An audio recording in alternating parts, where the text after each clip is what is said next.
John Cena is a 17-time world champion.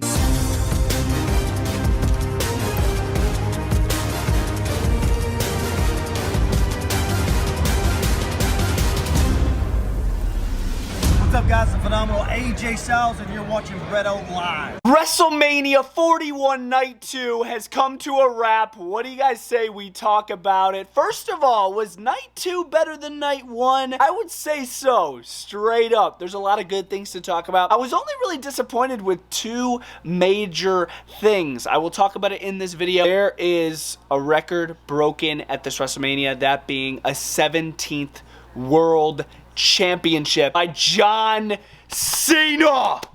What the heck? Ending was chaotic. We're gonna talk about it. WrestleMania 41 is over. Set it up with freaking WWE action figures right here, just like we did for Night 1. If you guys missed Night 1's review, I'll link it in the description down below so you guys can check that out. And without further ado, let's talk about WrestleMania 41 Night 2. We opened up the show with Miss Stephanie McMahon welcoming us all to WrestleMania Night 2, baby. It was nice to see Steph, straight up, man. It always is. She's always a breath of fresh air, straight up. And our opening match was the World Women's Championship match, where Io Sky defended her World Women's Championship up against Mommy Rhea Ripley and Bianca Belair in a triple threat match. Now, this was like an insane, chaotic, back and forth triple threat match. I just love when like triple threat matches are back and forth, keeping us guessing like, okay, who the crap is winning this match? Bro, I had Bianca. I had freaking Bianca winning this match. I thought they were going to overlook Io Sky, but they did not. Io Sky hits a over the moonsault while Bianca Belair was pinning Rhea Ripley. So this was a rough over the moonsault to take. Io Sky pins Bianca Belair. 1, 2, 3, retains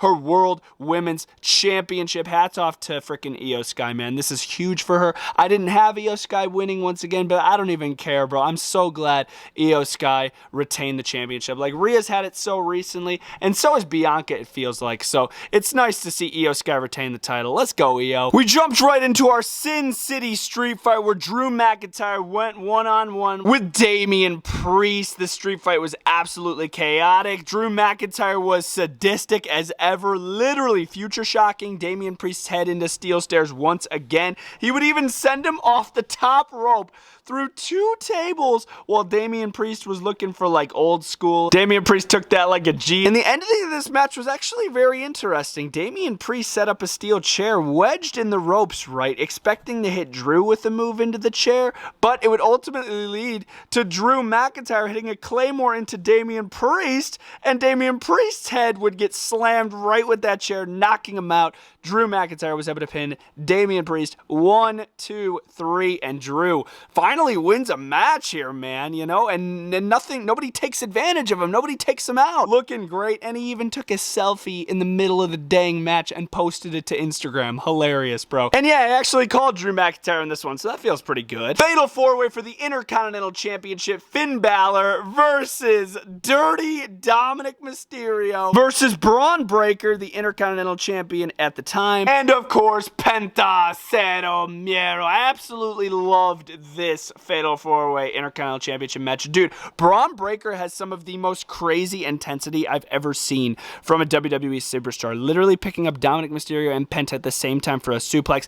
Absolutely decimating Carlito, who would make his presence felt in this match, trying to help out Finn or Dom. I don't even know who he was trying to help. But he would eat a spear through the new reinforced announce table. Literally, there's like 5 feet between these 2 tables. Braun Breaker jumps from the other table into the other table, spearing Carlito through it. Absolutely chaotic. In the end, it would lead to Finn Balor closing in on the victory. Finn Balor had this in the bag. He had the Intercontinental Championship won. He hit the coup de grace on Braun Breaker, and then who took advantage? Dirty Dominic Mysterio. Dom was already on the top rope. He hit the splash on Finn Balor, would pin his tag partner Finn Balor in the Judgment Day. 1, 2, 3, and win the Intercontinental Championship. Hats off to Dom. I love this. I absolutely love this. I called this. It feels good to literally call the person that Dom was also gonna pin in this match, that being Finn Balor. Huge win here for Dom. He hasn't held like a main like singles championship since the North American Championship, so this is absolutely huge for him. Brand new Intercontinental Champion Dominic Mysterio. I love this match. Randy Orton was originally supposed to face Kevin Owens here at this WrestleMania, and dang, I wish it happened, bro. I really really did. But Randy Orton would make his presence felt with just the right amount of baby oil on his body,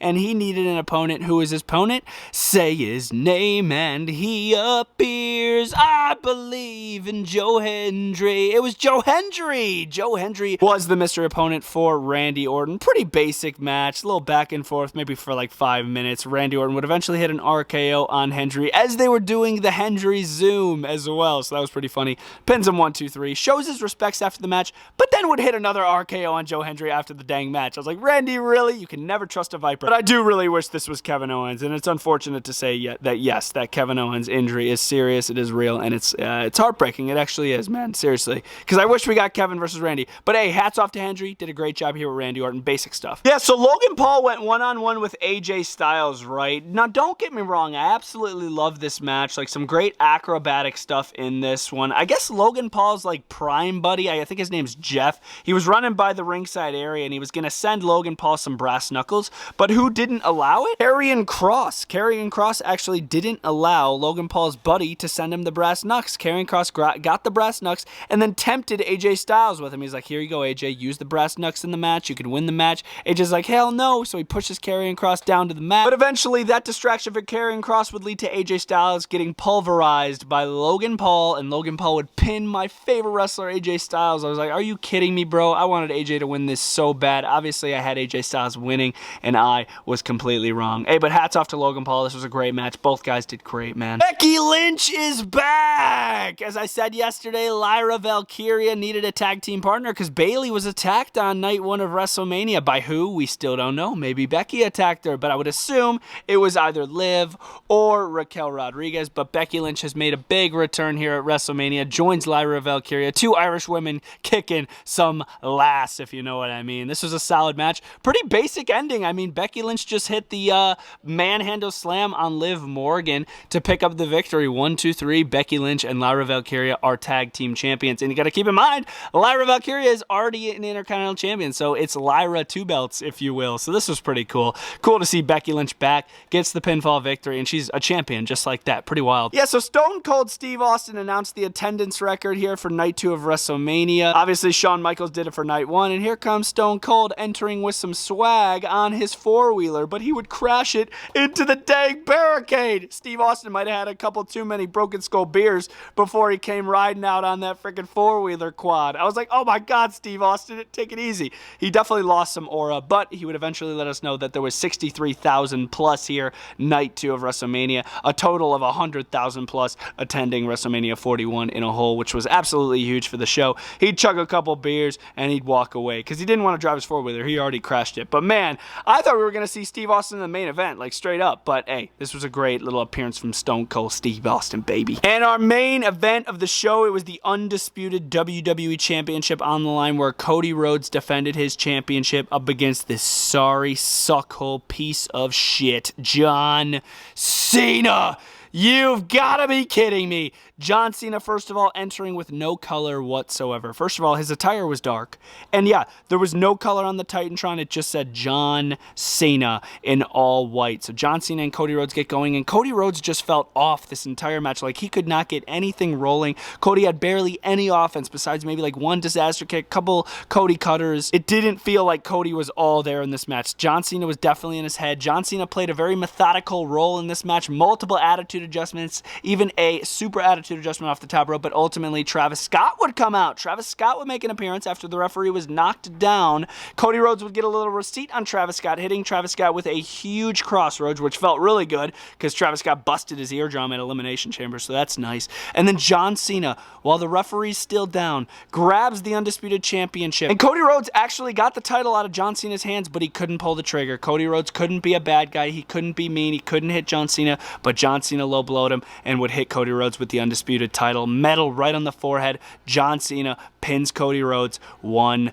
2, 3. Damn it, are you kidding me? I'm happy about it, obviously, because I love John Cena, 17-time world champion. It's amazing, but at the same time, it's like, bro, you're really going to end Cody Rhodes' title reign like that? That's absolutely insane. Absolutely insane. Still can't believe it. Like, it was such a basic win. Title belt over the head, it's over. I'm like, what the heck? Oh my gosh, as you can tell, I'm very emotional about this one, but wow, man, insane. No final boss, nobody to help out Cody Rhodes. We have a brand new 17-time world record-breaking champion, John Cena. I think Cody Rhodes will eventually get the title back from John Cena pretty soon here, low-key. But yeah, we'll see where it goes from here. But yes, John Cena is the WWE Undisputed Champion once again. I can't believe it. Still can't believe it. Oh my God, what? That has been WrestleMania Night 2 in a nutshell. Definitely a better night than Night 1 in my personal opinion. You guys could express your opinions down in the comment section down below. My favorite match is the Fatal 4-Way for the Intercontinental Championship. My favorite moment was easily John Cena winning the 17th time World Championship. And ranking Night 2 of WrestleMania 41 out of 10, we are going to give this show a solid 9 out of 10. WrestleMania 41 in a whole, both nights I thought were overall pretty solid. As you can tell, I didn't like certain things about each show, but I liked a lot of other things. Where it's going to lead, I don't know, man. I do not know when John Cena is going to lose that title, but we will have to wait and see. Raw after WrestleMania will commence today, which I'm really, really excited about. Going to be covering that this Saturday, so stay tuned for that. And I will see you all next time. Bretto Live is out. Can't see me.